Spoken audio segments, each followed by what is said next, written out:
Hard Rockology Show, Chris, Matt, and Jason playing whatever the F we want. One Bad Son is the band, and that kick-ass song you just heard was called London Kills from the band's self-titled latest release.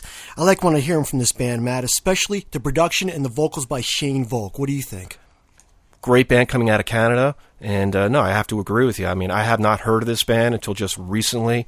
They were brought to my attention after hearing a couple tracks off this album. I said, yeah, we got to get these guys on the show. Cause, I mean, they got 3 albums out. This is their 3rd album. And I actually went back and listened to all 3 of their albums. And, yeah, it's they got a great sound. I mean, if you're into that classic rock sound of the 70s, you also like a little bit of the 80s, Guns N' Roses style, and even some of the grunge mixed with, Alice in Chains and Stone Temple Pilots and a couple of those Maybe other... Soundgarden. Soundgarden, exactly, man. You got a little bit of everything with this band. I mean, they're probably one of the most versatile bands that I've heard recently. And I'm really glad that we're going to be able to get these guys on the show and talk to these guys a little bit more because... All right, well, why don't we just do that right now? Unless you want to keep going on and on. Oh, no, I don't want to keep going. It is my show, so I gotta kind of corral you a little bit. So why don't we let's call Shane. He's going to be there for us. So we'll talk about all things One Bad Son. Help us out there, Jason. Dial the number. You got it.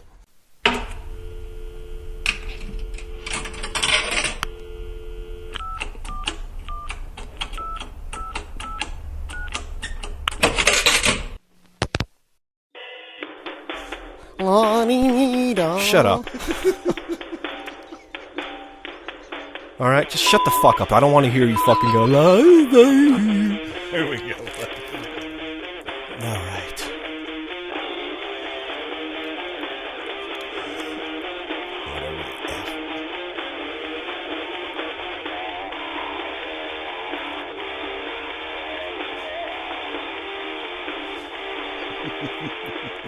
I'm just going to go into it, Matt, all right? Hello? Hey, Shane? Hello. Hey, Matt, what's up? Actually, this is Chris. Matt, say hi, Matt. Hey, how you doing? Chris. Yeah, it's actually Chris and Matt on the Hard Rockology Show. She'll be talking to both of us. How are you? Oh, nice. I'm doing really good, man. Sorry I missed your first call there. We're in the studio, and it got real loud. Oh, yeah, no problem. We were having a problem with our mics in our studio, too, so we just called a little bit later. But, hey, thanks for taking the time out to join the Hard Rockology Show. So you guys are currently busy working on your follow-up to your self-titled record, One Bad Son. So why don't you tell us a little bit about that? Well, yeah, we're demoing tracks right now. We got just 8 songs we're going to put down here yesterday and today, and just to get a feel for the new record and kind of listen to it, and we got a bunch more stuff that we're writing. So we're just we're in the beginning phases of getting the new record finished. So we're hoping to actually do the real recording sometime early in the new year. So yeah, we're stoked. It's fun to be back in the studio for sure. Now, on your previous album, the self-titled album, you had a chance to work with Daniel Craig, the drummer from Default, actually produced and worked with you guys on that album. The first time you guys worked with an outside producer. Now, are you also working with the follow-up album as well with some outside producers, or are you guys going back to doing it yourself? Actually, we got Danny's in the studio right now on the demos, so we're talking to him about doing the new record, and just it's always kind of one of those things with producers, like you want to get the right guy for the job, and so it might be Danny again, where the demos are going really well, so just about whoever gets the direction we're going in, so so definitely we'll be going with somebody. So now, in your first 2 albums, the Aggression Will Not Stand and Orange City.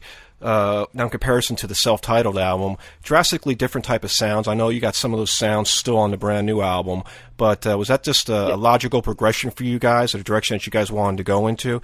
Because on the newer release, it's kind of like you blended a bunch of different genres into the new album, and going back listening to the first 2 albums, much more heavier, more of a hard rock, I want to say at times grungy type of sound to it. And on the self-titled album, you got a little mixture of the classical rock, a little Aerosmith kind of sound in there. You got a little bit of, I Will Say This, Guns N' Roses type of 80s sound as well, also mixed in there with, some of the best bands coming out of the 90s. So was that your intention? Yeah, you actually hit the nail on the head. Like, the term, the logical progression is kind of what it was, right? And you got to start somewhere, really. Like, the four of us, we're all rock fans, and we listen to a lot of different stuff, and there's influences from, at the time when we first started, I was listening to a lot of heavier stuff, and just kind of the way the record came out, it was, like you said, harder, almost grungier, and just, it takes a while for a band to gel and sort of really find its sound, So, the thing that really ties the four of us together is like a massive love of 70s rock, Zeppelin for sure, The Who, mixed in with definitely like the best of the 90s stuff, Soundgarden and PJ even, So, just kind of as we kept writing and got to know each other better and kind of got to know our own sound, it was definitely more kind of the way we wanted to go, which was, we always wish we were a band that came out of the 70s, so we figured let's push the songs that way, and of course, we get comparisons to bands like GNR and stuff, which I have no problem with either, so, I always say, like, they can compare us to whoever they want to as long as they like it, but yeah, our brains are kind of firmly planted in the 70s as far as just the sounds we like in the, in the bands. You can't aim much higher than Zeppelin, so why not try, Exactly. Yeah, it's like being compared to Zeppelin, Guns N' Roses. Who wouldn't want that? You guys also got on the 604 record label, which is, I guess, started up by Chad Kroeger of Nickelback. So has that helped you guys out a lot too? Like the label's been great. We've never met Chad himself, but we deal a lot with his partner who runs the label. They've been great for us. Obviously, getting signed to a label in general, it ups your credibility, and people start to actually notice you and see that somebody's actually putting money into you, and that there's so many elements to the game of I won't say the game of rock and roll itself, but the business side of it, right? And what it takes to get an audience and what it takes to get people to take you seriously. There's millions and millions. In Canada alone, there's millions of bands, and then you go down to the States, where you guys are, and just multiply that by, 10,000 times. It's just like there's so many musicians and bands trying to do the same thing. So, like I said, when you get a label on your side, it puts you a notch above. People actually see that, maybe there's something real going on here, and you're not just, like a weekend crew kind of thing. So, and they've been great to us, just letting us write the songs we want. No one's, try to push us one way or the other. They just, they let us run our band the way we want to and do the songs we want to. So, they've been really great for that. So, yeah, it's definitely helped out. So you guys recently just moved to Vancouver, too. Another band we had on the show, Aviator Shades. They're from Vancouver, so sounds like the scene's happening in Vancouver right now. Yeah, there's some good bands. To be honest, like we this year, we moved to Vancouver about 3 years ago, and this year we really haven't been anywhere but the road. And every time we come back here, and honestly anywhere in Canada, like we're really finding like a lot of great underground rock bands, minus the ones that people are starting to know about coming out of Canada. Obviously, like the Sheepdogs or Saskatoon guys just like us, and bands like Monster Truck who are doing really great coming out of Canada. But there's the rock scene in Canada in general is great, from the West Coast to the East Coast. So it is actually like it's a cool time to be a rock band in this country, because it's not an easy country to come out of. You know what I mean? It's breaking the states is difficult for anybody, and that's our goal, is to go from Canada to the U.S. and keep going. Go overseas, and but yeah, it's good because people are really starting to pay attention to the Canadian rock scene a little more than they were a few years ago, I think. So it's a good time to be from here, that's for sure. I guess everybody just associates rock bands from Canada as just like being Rush or maybe Nickelback. That's about it. But like you just said, there's a lot of other cool bands coming out.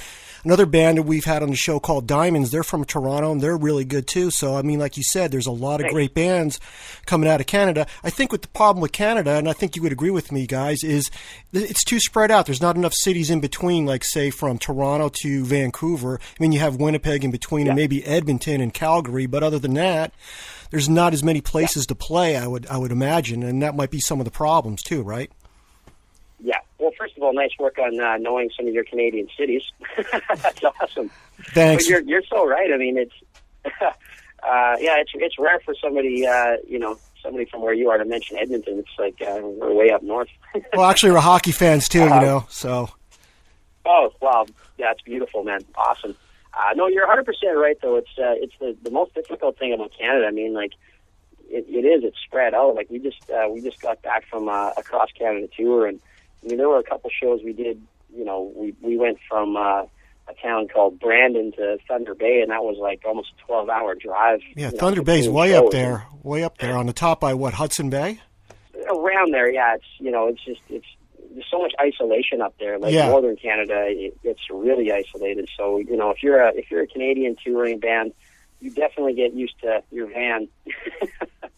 But in a good way, I think it's prepared us for. I mean, we've done some of the hardest drives of our career this year, and that's one thing we're really looking forward to, getting down a tour of the States, because I mean, there's big cities everywhere. You're looking at like an hour to 2 hour drives at most going between gigs.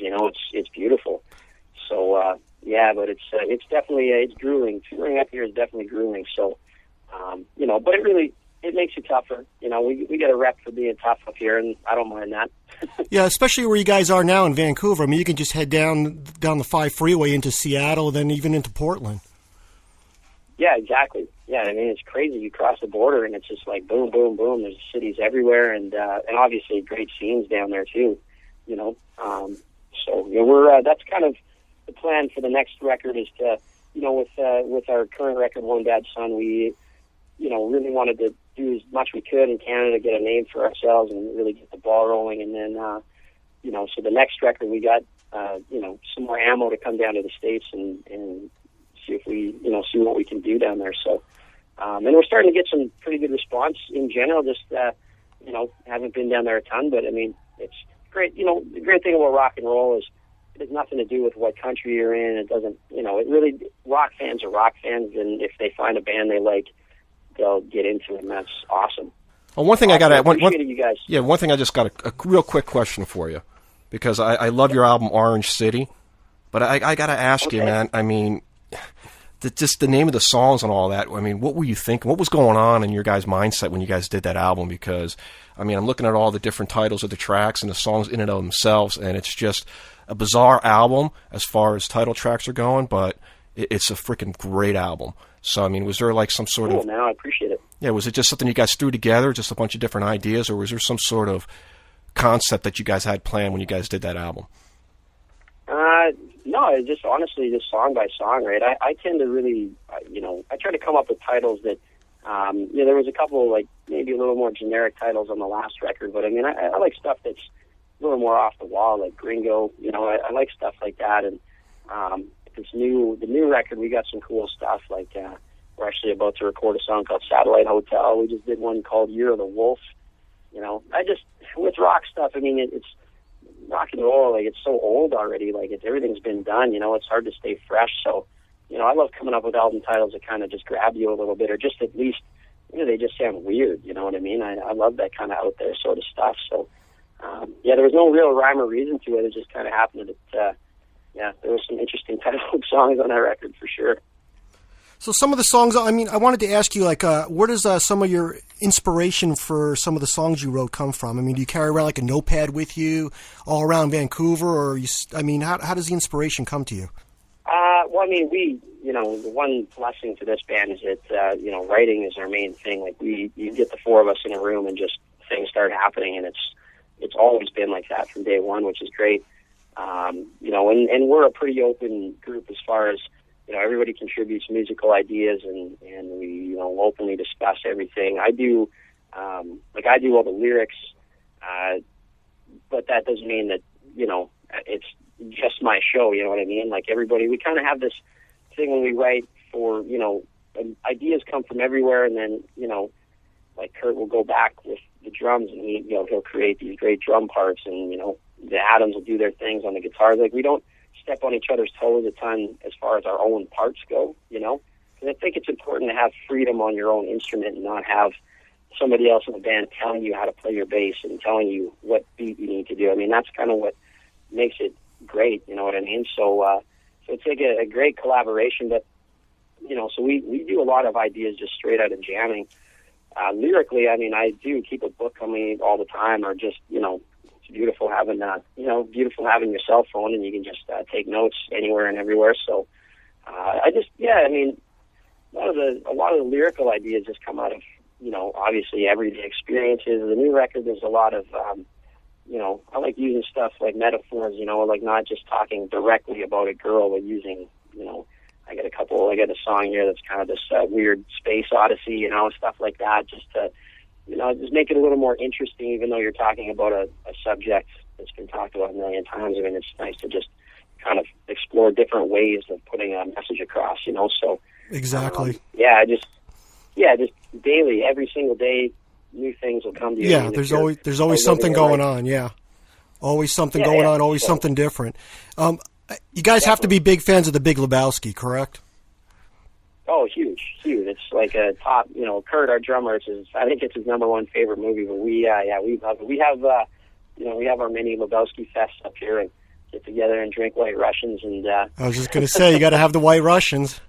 It's just got to be White Russians, Yeah, definitely. Yeah, and of course, the first record, right, This Aggression, that's where it all came from, was Lebowski, so. Yeah, exactly. All right, so what's some of the plans for the band? You're obviously in the studio right now, so you're going to play some more dates, and I would take it the Vancouver area, then maybe slowly work your way down the coast. Is that the plan for the next year? Yeah, we're hoping so. I mean, we're just going to stay, finish writing, like we get these demos done. Like I said, we got a bunch of writing we're still going to be doing before Christmas. We always do a big Christmas show in our hometown in Saskatoon.